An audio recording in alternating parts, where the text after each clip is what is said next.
Hey, what's up everyone, and welcome to my review for the confusingly titled The Last Exorcism Part Dos. And it kind of makes sense if you think about it, because it's supposed to be the second part of The Last Exorcism, so that doesn't mean it's the second Last Exorcism. No, this is just the continuing adventures of The Last Exorcism.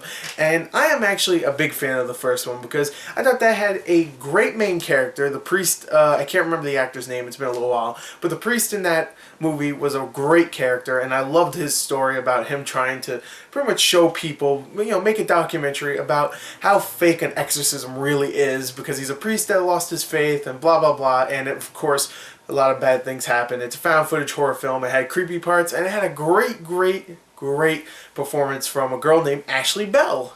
Besides, of course, the priest, he did great, but she was great as well, and I really liked her.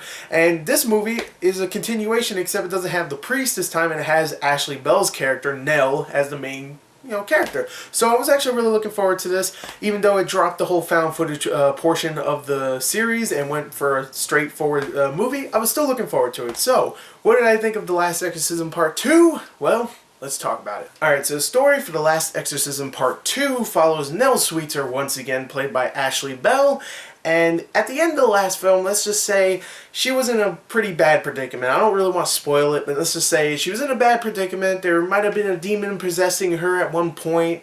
His name was Abraham Lincoln, I can't remember his name. But there was a demon somewhere in the film, it's called The Last Exorcism, so you should expect there to be a demon possessing someone. So, in this film, it takes place maybe an hour or two after the end of the last film, and she's in a random person's house. She's actually looking really crazy. She's knocking pans and pots around. She's like slashing people. She's insane. So she's brought into a hospital where a doctor goes, yeah, she's pretty insane, but we're going to give her a chance. We're going to send her to an all-girls home, which is not a good idea. If she's declared insane, you shouldn't put her into an all-girls home, but they do, and she actually starts to recover a bit. She actually starts to make some friends. She starts to smile and laugh and have fun again. She actually starts to befriend a boy and, have a relationship there, and everything's okay for a little while, until, of course, the demon Alabama, whatever.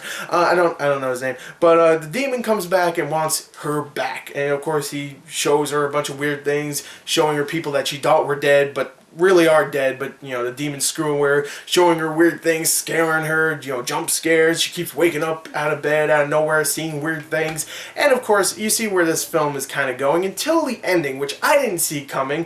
I didn't know that was actually going to happen, and it's not really a twist at all, really. I just expected it to end kind of like a like any horror film would, but it doesn't really end like that, and I'll give it credit. The ending was surprising, but everything else, not so much. While the story, like I said, doesn't really work, especially for a horror film, seeing that, it works, but it's predictable.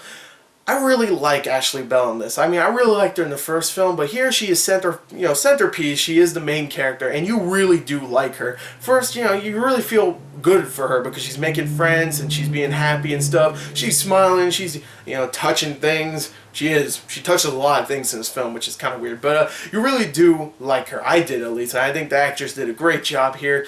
The thing is that why she was so good in that first film is because we really liked her, but she was so good with all the exorcism parts where she's actually like twisting and bending around. Here you don't really see that too much, which, you don't see that at all, really. Actually, there's one point where you kind of see that, where like she's bent back a little bit, but for the most part you don't see that too much. The rest of the actors do a good job as well, but the script here isn't amazing. The dialogue isn't amazing. The only part that I would say the script is really good is with the main character, Nell, where we get actually a lot of, character development, I would say, definitely.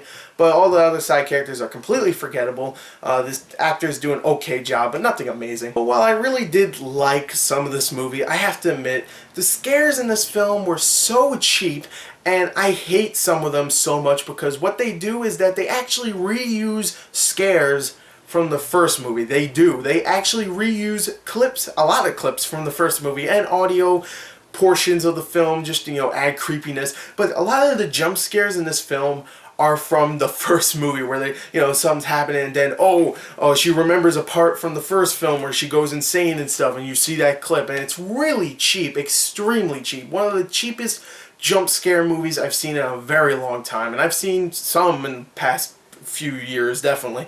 Hell, Mama was pretty cheap with jump scares, but this one really just, oh my god, it was so cheap. And most of the other original ones, you know, some of the creepy visual ones, really just weren't creepy. Like, there's one part where it was in a church, you might have saw it in the trailer, where I thought that could have really been creepy. It really wasn't. Like, when I saw it in the movie, I was like, I'm kind of laughing because the guy's performance in this is kind of silly. But besides that, I mean, nothing else here is really visual scares. I mean, there's little portions here and there, but for the most part, it's just jump scare, jump scare, jump scare. Oh, this guy's head turned. Oh, scary. And it's just really bad with the horror, I have to admit. But I do really like the main character. I really want to see her pull through, and I was really enjoying the ending. I actually thought the ending was pretty good for the most part. But the scares, there's only one part that got me, and again, kind of like The Devil Inside from last year, it was a freaking dog. A dog scared me. Screw you, I hate dogs. So overall, this is a really weird movie for me to rate because the first one was actually extremely scary, but again, it actually had that character development. I really like the characters. Here, it's only I really like the one main character. I really only like her and her character development. I really felt good for her in the beginning. Oh, she's getting her life back together. And then I felt kind of sad because the demon had to come back and screw that up. But for the most part, everything else is not that great. So I have to give it, I think I have to give it straight up just 20 out of 40 because the jump scares really didn't work. And also, this is another bad thing. I was the only one in the theater. The one person. So it's really easy to scare me if I'm in a dark, big room with a bunch of chairs, you know, creaking and stuff, and you still don't scare me. That's really bad. So while the movie isn't scary, I do really like the main character, and she really does lead the film, and I really want to see what happens, even though everything else isn't very scary. So overall, there you go. 20 out of 40, kind of disappointing, but it's not as bad as some critics are saying. Hell, I see critics giving it 0s and 1 out of 10s and stuff. Really bad scores, but this one, not that bad. I don't think so. So anyway, there you go. Thank you and goodbye.